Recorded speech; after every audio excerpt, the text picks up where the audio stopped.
Hi, and welcome to the first episode of Deconstructing Hellbound, an audio walk through a psychological thriller.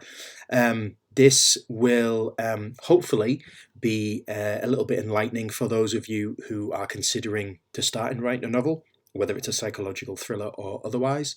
For those of you that are well versed in writing books, this will probably not be of any interest to yourselves. But I have decided to do this series of possibly no more than an hour long episodes because I feel it's important to try and give back the experiences that I've had and the things that I've learned because I've had some amazing tutors and mentors throughout the time since I started putting pen to paper or putting finger to keyboard, as it were.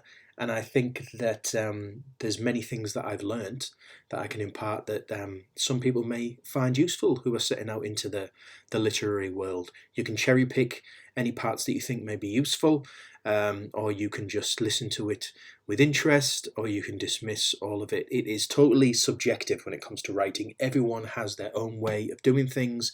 Everyone has their own routines, how they come up with characters, how they plot their story. This is, of course, just the way that I found it was easier to do things. I'm not saying it is the right way. There is no right or singular way. This is just the one that I found most beneficial. But through the course of these slides and the remainder of the episodes that will be forthcoming, hopefully you may find something that will help your writing career either take off or get you out of a tight spot, a writer's block, etc. And maybe it may just give you some inspiration for where you need to take your story next. So we'll move into the next slide, and we'll just discuss what this session will cover, and then we'll get started. So the first session in Deconstructing Hellbound is just going to be 10 rules for writing, my 10 rules for writing. They are not rules that are set in stone. They are not exhaustive in regards to there are only 10 that exist, and they absolutely are not mandatory. They are just based on my experience, things I've learned, things I've been taught, things I've picked up, mistakes I've made, and rules that I try and stick to in my writing because I found them beneficial to me. You might find all of them useful, you might find one of them useful, you might think they're all nonsense, you might already know them. But again, they're just 10 perspectives and suggestions that I have found that have helped me since I started writing, and perhaps somebody might find some benefit in them if they are stuck or considering starting to write their novel or don't know how to go about it. And again, if there's anything that anyone would like to see included, then we can always do another session later, and we can talk about more rules. But I think it's a nice round number to start off with. We'll just start with the 10 for now. So, the 10 best pieces of advice that I was ever given in regards to writing a novel, not just a psychological thriller. We will touch on those aspects in a later episode because it is called Deconstructing a Psychological Thriller. However, these plot points just apply generically to writing in general. And the first one is understand your own story. You have to know your story inside out and be able to explain it in about one or two sentences. An elevator pitch, you will sometimes have heard it referred to, where you can just summarize your story in a few sentences or one line. As few words as possible. Doesn't matter if it's fantasy, fiction, you still need to be able to convey something that's different about your book, something that's unique, something that sets your story apart from everyone else in that genre, whether it be crime or fantasy or science fiction or horror, etc. And the shorter that you've got, the higher concept you will deliver. Some notable examples, as you'll be able to see on the screen, but Jaws 2, just when you thought it was safe to go back in the water, one of the best log lines or elevator pitches ever. It tells you exactly what the film is about in just that one sentence. You don't need any more. You know, not only is it a sequel to Jaws 2, but it gives you pretty much everything that you need to know, that there is another shark terrorizing, the people of Amityville. Amity. Alien, in space, no one can hear you scream. Specific, to the point, creepy, and imbues a sense of terror based on the fact that it doesn't really tell you anything at all. But in space, no one can hear you scream, so that implies that there's going to be a lot of horrific things happening, and you will be all alone. Aliens, this time it's war. Again, sets up the sequel perfectly, whereas the first one was about one alien. Not only does the S on the end of alien tell you that it is pluralized, if that is even a word, but also this time it's war, tells you that you are going to be facing, as a viewer of that film, more than one alien. Succinct, perfect, to the point. Meg, written by my writing coach and my mentor, Steve Alton, international best-selling author of many titles, but specifically the Meg series about his giant megalodon, which was one of the hit films of last year with Jason Statham, and very, very entertaining film. Obviously, no film about sharks can ever beat Jaws, but this was high octane entertainment, and about a giant shark eating people that never gets old. Jurassic Shark was his logline, and his elevator pitch. That says everything in 2 words. It is about a big ass shark that is prehistoric. That's it. And from an author, Julie Spiller, who's one of the Britain's next bestseller authors, Julie wrote a book called The Cornubian, and her logline was "What lies between the devil and the deep blue sea." Implies that there may be some supernatural elements to it, or maybe not, but also infers that there is going to be conflict between 2 points of view, 2 perceptions, and there's a bit of a mystery to solve. So, rule number 1, always understand your own story, be able to explain it in 1 or 2 sentences, get that elevator pitch. Shorter equals higher concept. So, rule number 2 is regarding the villain. Every classic story has a hero and a villain, whether they're overt or subtle. Overt as in Ralph Fiennes' character in Schindler's List, possibly the epitome of evil, or you could have someone a little bit more subtle, like in The Talented Mr. Ripley. I think they said Mrs. Ripley then. The Talented Mr. Ripley, played by Matt Damon in the movie. Absolutely a villain, but not overtly so. You could also use the character of Edward Norton plays in The Score. He's not overtly the villain. You only realise at the end. Or you've got Star Wars, where Darth Vader is the ultimate villain right from the get-go. There is no doubt when you see and hear him, well, see him even, he's the villain. So for your story, if you have a central concept that concerns a villain, it's the villain that makes the hero shine. Kung Fu Panda is a good example, and one that was the inspiration for Hellbound. But in Kung Fu Panda, you have Po, who realizes that the ultimate evil can only be defeated by the most unlikely good, which is him. And that's the kind of basic concept that you need to consider when writing, in this case, a psychological thriller. What makes your villain tick? What are the motivations? Why is he doing the things that he's doing?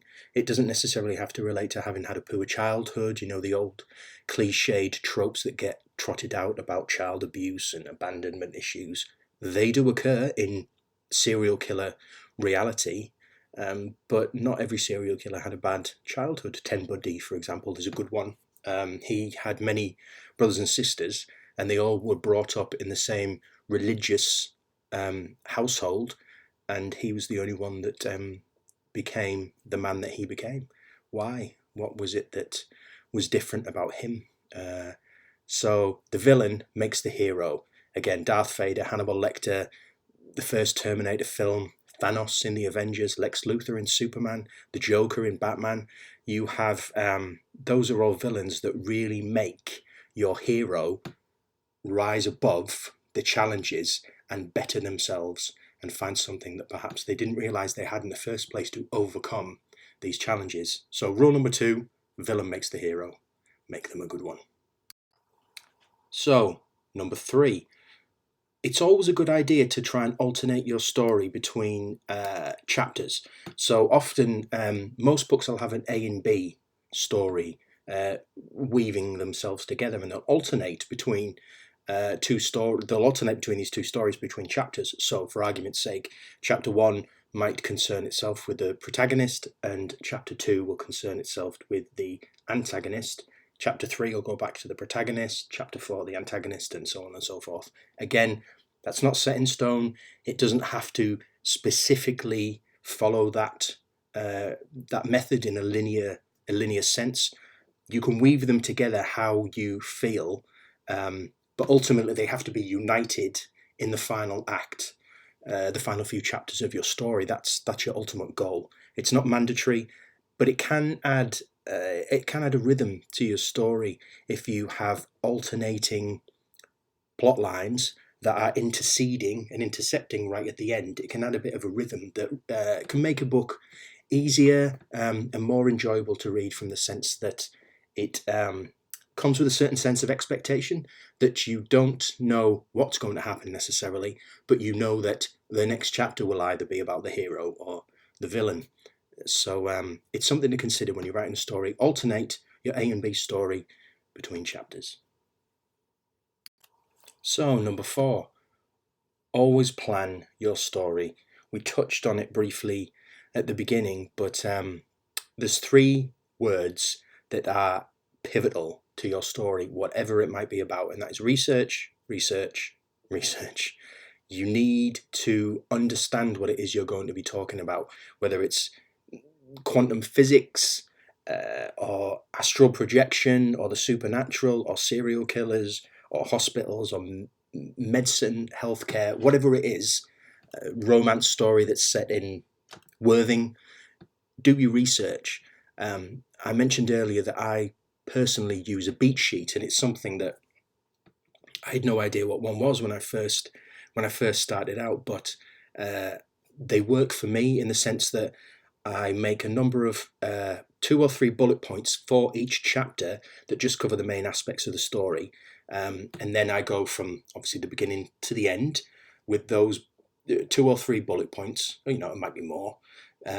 Essentially, just cover the main beats of the story, and then when I'm done and I start writing the story, once I'm happy with the beat sheet, it's kind of like filling in the spaces in between, filling in the blanks.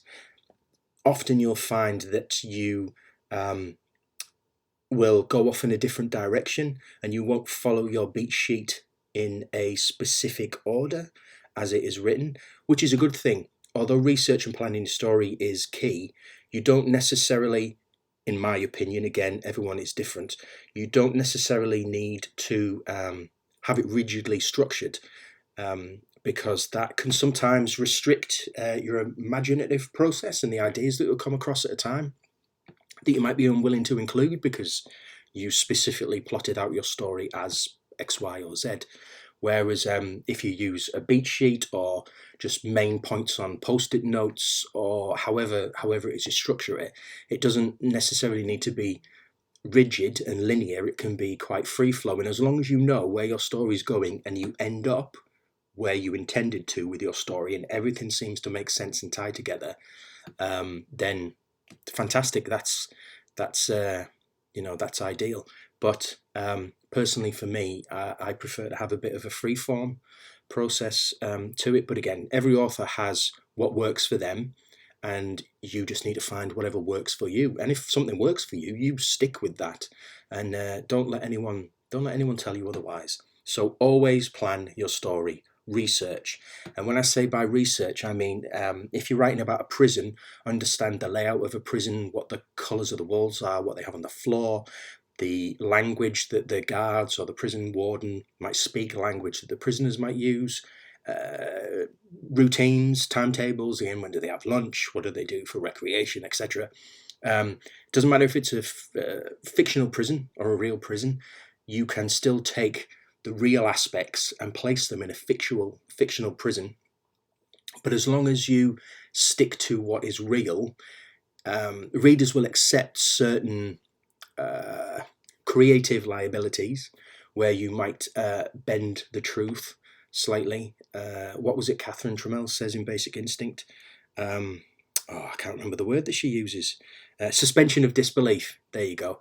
Which is what authors do at the end of the day. But you want the reader to understand sights, smells, sounds. You want them to know what it feels like to be in that prison, or to be on that beach in Worthing, or to be on that spaceship, or to be journeying towards a black hole.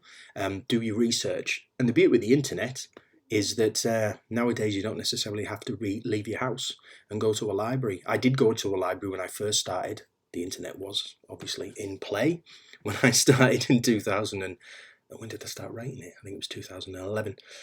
No, it wasn't. I'm lying. It was 2007. But I did get some books from the library because sometimes it's difficult to know what you're searching for online, but essentially anything you need for your story you can find. So always plan ahead and do your research. Now, research is all well and good, but that said, however you plan your story, as we mentioned before, it's only a guide. Your writing and creativity need to be allowed to flow, because you'll come up with different story beats, different ideas, different directions to take your characters in that you perhaps hadn't considered when you were writing it. But as you get to know the characters and know the world that you're creating, things will come to mind, or you'll come up with ideas when you're in the shower or having a walk or having a bath or feeding your kids or whatever it might be, or sleeping. And that's absolutely fine. As long as you end up where you need to be for the final act, it only needs to be a guide. Let your imagination run riot, and often you'll come up with ideas that you hadn't really considered originally. And sometimes you can surprise yourself with the plot points and characters and motivations that you can come up with for your story. So rule number 6, again, it kind of just ties into the last two elements that we've mentioned, but a novel requires two things, essentially: research and perspective. The research we've already briefly touched upon, and perspective doesn't have to be your perspective. It can be the character's perspective. Now, often you'll find that your characters may be imbued with parts of your personality, or people that you know, or they could be completely, completely fictional and not based on any particular person or behavior. But as long as it's got perspective, then you will absolutely know where your story needs to be heading in the end, because there's nothing worse than writer's block. And at the end of the day, I firmly believe that writer's block is because we haven't planned our story effectively enough, using a beat sheet, post-it notes, writing brief chapter drafts, however it is we do it. We haven't planned it out enough. So we get stuck because we don't know where to go next. And some people can write off the top of their head. I know people who can write assignments, just with the work scattered around them, and other people have to, research really diligently. Everyone has their own ways. And writing a psychological thriller or a novel is no different. But you need to understand the point of view of your characters, so that you are speaking in the words and language that they would use. And by language, I mean the kind of dialect that they would use, in the diction and the those kinds of local colloquialisms that they might say if they're from Newcastle or Scotland or Wales or London. Everything you can do is to establish the world and the people living in it. So number 7, you need to hook the reader in the first chapter, in the prologue, in the introduction to your story, however you choose to begin your book. A lot of people don't like prologues. Essentially, you could just call it chapter 1. Personally, I'm quite fond of prologues myself, but again, they're one of those things that it's personal preference. There's no right or wrong way in regards to how you start your book, but what you do need to do unequivocally is hook the reader, so that once you've got them, they will allow you to spend time with internal rationalizations later about your characters. Excuse me, but you don't want to bog your first chapter down with loads of exposition and necessarily loads of detail and loads of characterizations. You just need to be quick, snappy, and then later on, once you've got the reader hooked, then they'll allow you certain indulgences later on in your story. One book I struggled with was The Girl with the Dragon Tattoo by Stieg Larsson, and I read it twice. The first time, I couldn't get past the first couple of chapters. For those of you that have read it, it begins in a slightly slower. It begins in a slower way with two of the characters discussing something, if I remember rightly, on a boat than the film. But I just gave up reading it, and I've never given up reading a book ever.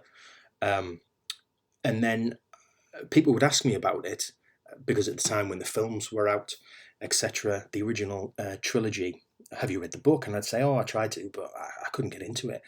And all I got told was, oh, no, bear with it. If you get past those first few chapters, it's fantastic. So I tried it again, and of course they were right.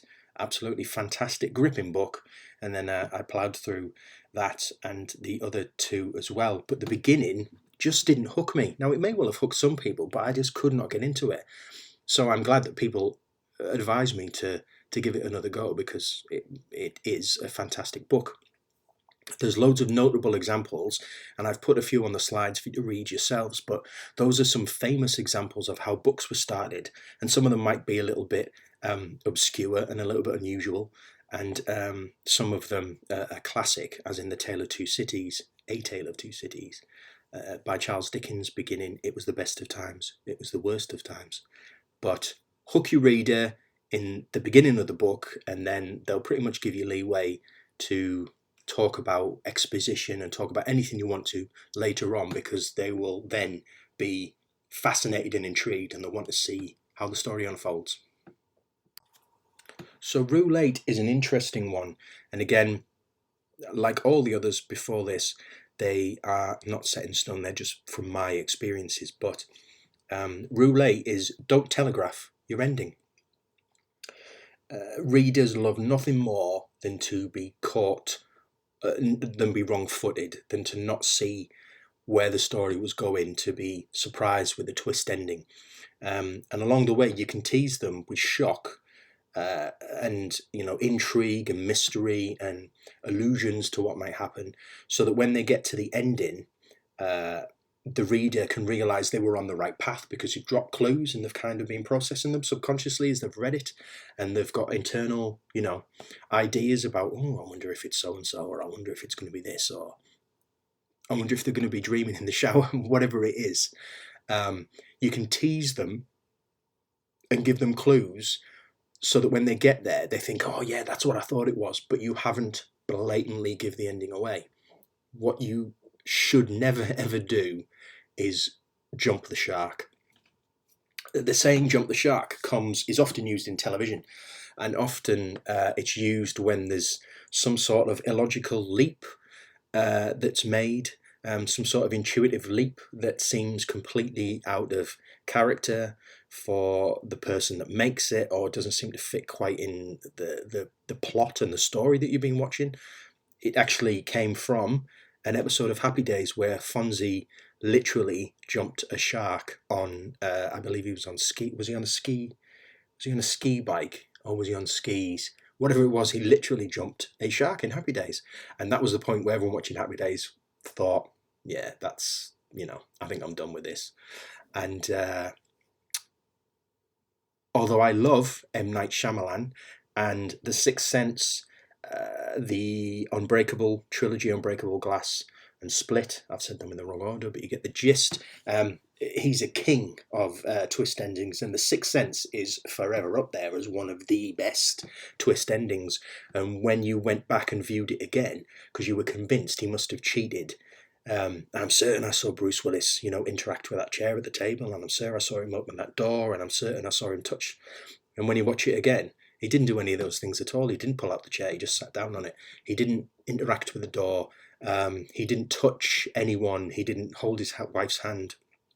He wasn't speaking to people when they were responding like you got the impression that he was. It's a fantastic keynote example of how to misdirect your audience. The Village, on the other hand, for those of you that haven't seen it, I won't spoil the ending, but it's a fantastic film up until the end, and the end of The Village is one of the most notable poor examples of how to do a twist ending, because it's just completely out of left field and there's no hints at all.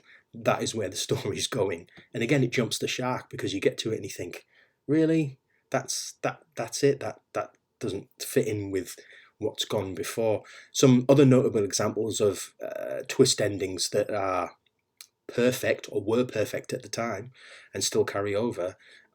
Again, I've mentioned the Unbreakable series, but The Empire Strikes Back.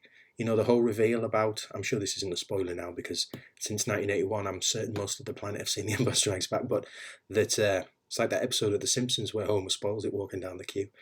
The end of The Empire Strikes Back, imagine sitting in a cinema then with no internet, you only had radio, television, 3 channels, and that was it.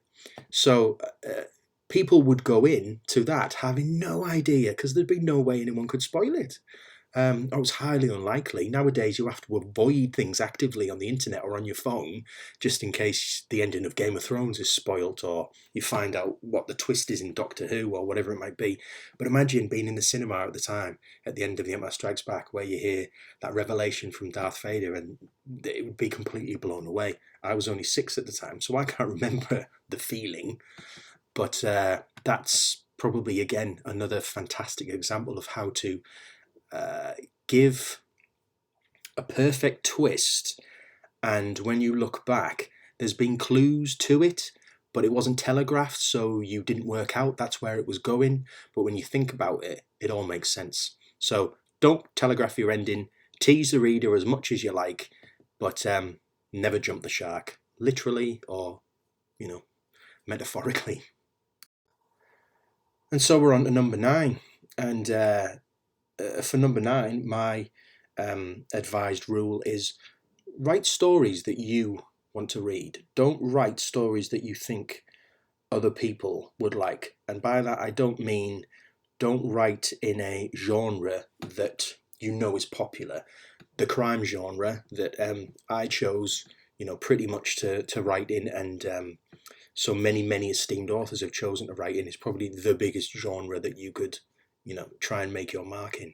There's so many talented and fantastic authors that I won't even name a few, because you'd feel awful that you'd be excluding others. But there's just so many, and it's so difficult to write a story that needs to stand out above everything else. That's what you want. You want your story to stand out.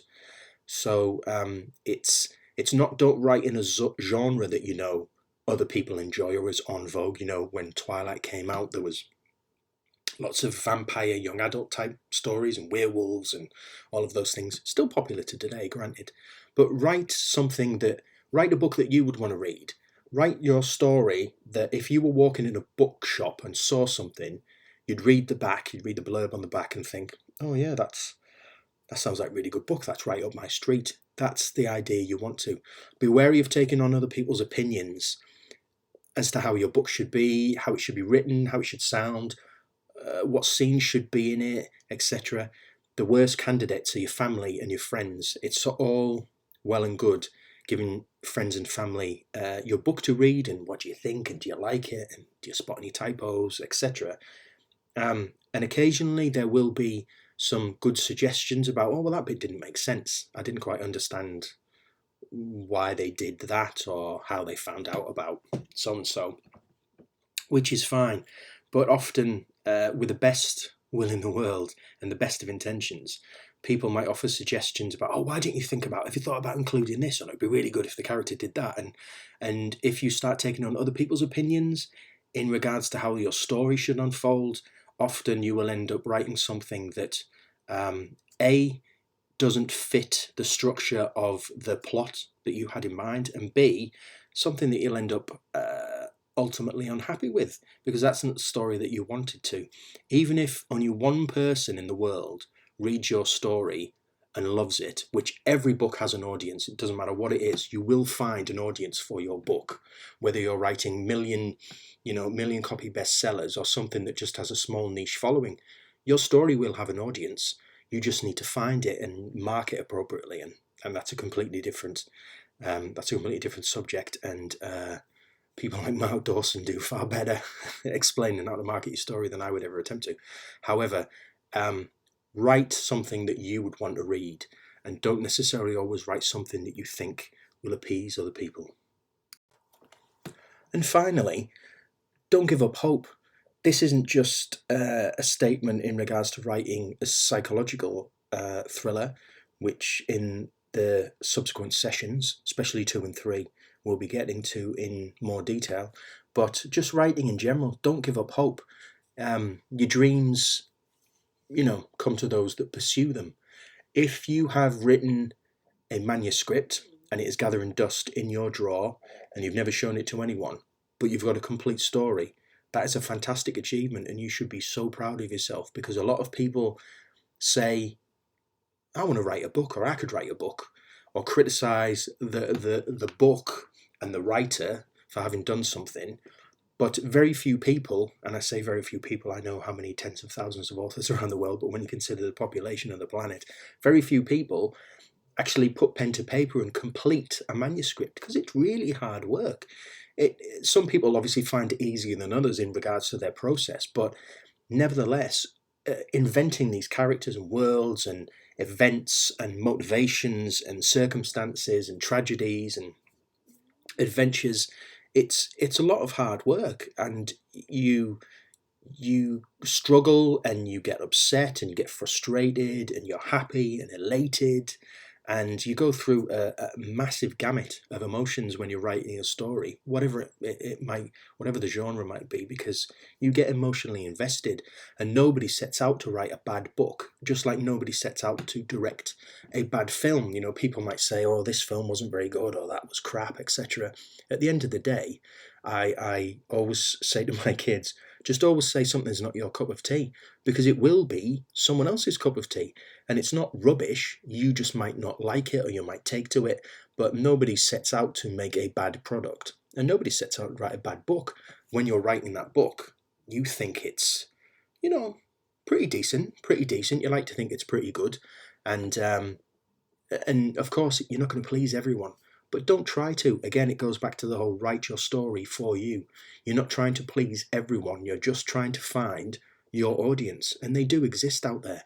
And publishing is a lot easier than it was once upon a time. Obviously, you've got traditional publishing, and all authors have dreams of, many authors, I should say, have dreams of being traditionally published by the big five and getting the big advanced check and seeing your book on the sides of buses and in subway stations and all those kinds of things. And that is fantastic. And that was a dream I had myself.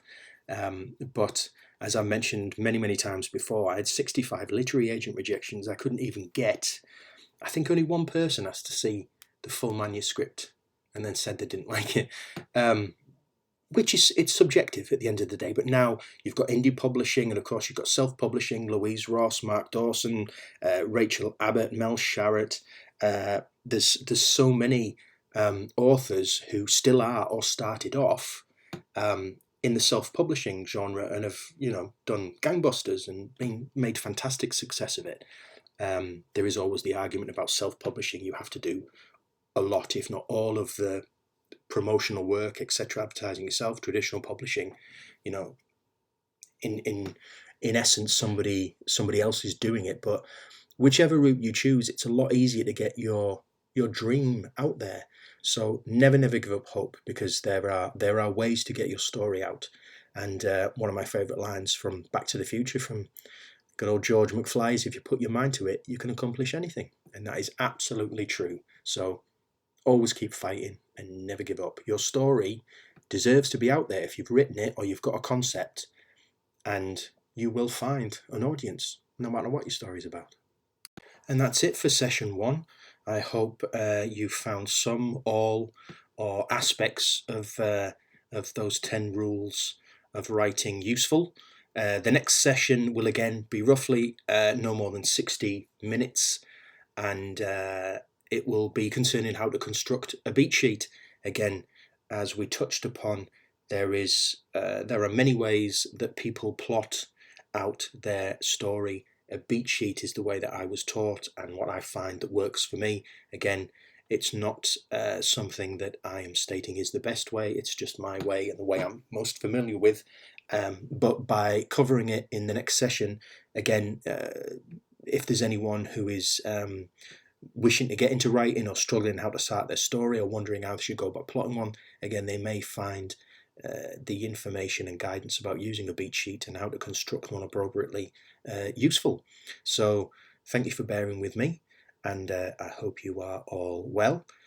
Happy New Year, happy 2020, and I will see you next week for the next session, how to construct a beat sheet. Okay, take care. Bye.